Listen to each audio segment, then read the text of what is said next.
اب اس غالب کی غزل کو لے کر جسے عثمان نے بےحد عمدگی سے پڑھا، آئیے شعر، مصرع، قافیہ، ردیف، بحر، زمین، مطلع، مقطع ان کو تفصیل سے دیکھیں۔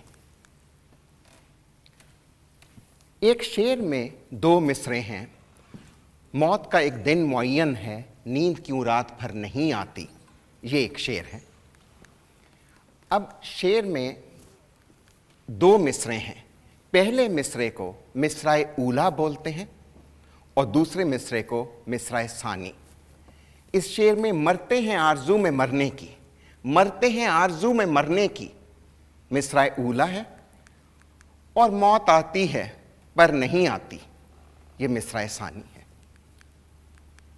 اب اگر ہم ردیف دیکھیں جو ایران ملک فارس میں غزل میں آیا، تو وہ ریفرین ہے، وہ لفظ یا الفاظ کا مرکب جو بار بار ایک ہی طرح ہر مصرعے دوسرے مصرعے شعر کے مصرعے میں مصرع ثانی میں آتا ہے اور مطلع کے دونوں مصرعوں میں، اور اس غزل میں وہ نہیں آتی نہیں آتی نہیں آتی ہے۔ ٹھیک ہے جی؟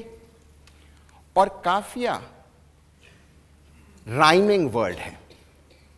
ردیف میں ایک ہی لفظ یا ایک ہی مرکب استعمال ہوتا ہے، جبکہ قافیے میں رائم ہے، اور وہ یہاں بر، نظر، بھر، پر، ادھر، پر، مگر ہے، تو یہ قافیہ ہے۔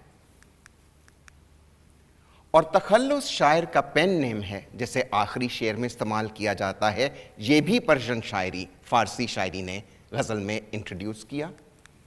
اور مطلع جو پہلا شعر ہے جس میں قافیہ ردیف دونوں مصرعوں کا ایک سا ہے، وہ بھی فارسی شاعری نے عربی غزل میں انٹروڈیوس کیا۔ تو یہ چند چیزیں تھیں۔ اس کے بعد ہم ذکر کریں تو بحر۔ بحر کو انگریزی میں میٹر بولتے ہیں، اور یہ ایک مصرعے کی لمبائی ہے۔ اگر اسے دیکھا جائے، اسے کیسے ناپا جاتا ہے، اس کی پیمائی ہم اور افعیل اور ارکان کی صورت میں کریں گے، لیکن غزل کا ہر مصرع ایک ہی بحر میں ہوتا ہے، اس میں 2 بحر نہیں ہو سکتی۔ بحر میں ارکان کچھ الفاظ ہیں اردو شاعری کی پروسیڈی کے، ہماری شاعری کے، جس میں کوئی مطلب نہیں ہوتا، لیکن وہ ایک شعر ایک مصرعے کی لمبائی بتاتے ہیں، چھوٹے اور بڑے حصوں کے مطابق۔ اب اس کا کیا مطلب ہے؟ ایک لفظ دیکھتے ہیں رقیب۔ آپ نے شاید سنا ہو کہ ہم اس شعر کی، اس نظم کی، اس مصرعے کی تخطیع کر رہے ہیں۔ تخطیع کا مطلب ہے کسی چیز کو ٹکڑوں میں بانٹنا، اور شاعری میں اس کا علم عروض میں اس کا مطلب یہ ہے کہ ہم ایک لفظ یا مصرعے کو یوں بانٹیں کہ اس کا وزن، اس کی بحر متعین ہو جائے۔ تو لفظ میں نے چنا رقیب، کیونکہ اس کا ذکر شاعری میں بہت ہے، جہاں عشق ہوگا وہاں رقیب بھی ہوگا۔ تو اس میں 3 حصے ہیں، رقیب۔ ر چھوٹا، قی لمبا، اور ب چھوٹا۔ انگریزی میں رقیب شارٹ، لانگ، شارٹ، اور یہی شارٹ، لانگ، شارٹ کے کمبینیشنز ہیں جو ایک لفظ کا وزن بتاتے ہیں۔ تو جب ایک لفظ کو چھوٹے اور لمبے حصوں میں بانٹا جائے تو وہ اس شعر کا وزن بتاتا ہے، اور جب ایک مصرعے کو چھوٹے اور لمبے حصوں میں بانٹا جائے تو وہ اس مصرعے کی بحر بتاتا ہے۔ اور ان چھوٹے اور لمبے مصرعوں کے ڈیفرنٹ پرمیٹیشنز اور مرکبات کو جب ہم یکجا کریں تو ارکان بنتے ہیں، اور ارکان کو جب جوڑا جائے ترتیب سے کچھ اصول کے تحت تو ہماری بحریں بنتی ہیں۔ ٹھیک ہے جی؟ اب ارکان میں نے بتایا ہمارے پاس 8 تھے، ان کے یہ نام ہیں، اور ان 8 ارکان کو مختلف طریقوں سے ترتیب دے کر ہماری شاعری کی 19 بحور بنتی ہیں۔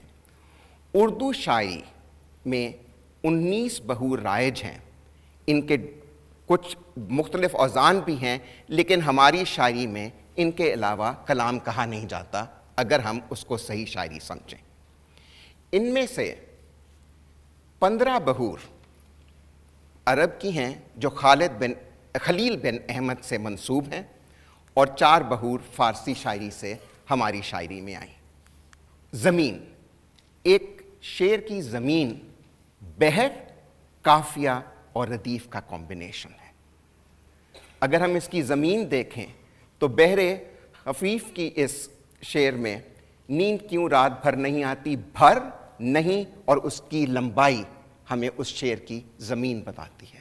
اور ایک زمین میں کئی غزلیں کہی جا سکتی ہیں۔ یہاں میں نے 2 غزلوں میں سے کچھ شعر لیے، کچھ ایک غالب کی غزل اور ایک داغ دہلوی کی۔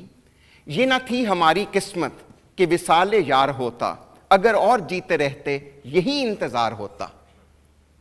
اب داغ کیا کہتے ہیں، عجب اپنا حال ہوتا جو وصال یار ہوتا، کبھی جان صدقے ہوتی کبھی دل نثار ہوتا۔ تو آپ دیکھیے کہ لمبائی بحر بھی ایک ہوتا، ردیف اور انتظار، نثار، قرار، پار، خار، افتخار ہمارا قافیہ۔ تو یوں ایک زمین میں 2 مختلف شعراء نے چند سال کے فاصلے پر ایک غزلیں کہیں۔ تو اب آپ دیکھیے یہاں پر یہ رمل بحر ہے جو عربی زبان سے ہمارے پاس آئی، اور یہ دیکھیے کہ قرار اور پار دونوں کا ایک قافیہ، ہوتا اور ہوتا دونوں کا ایک ردیف، اور بحر دونوں کی رمل ہے۔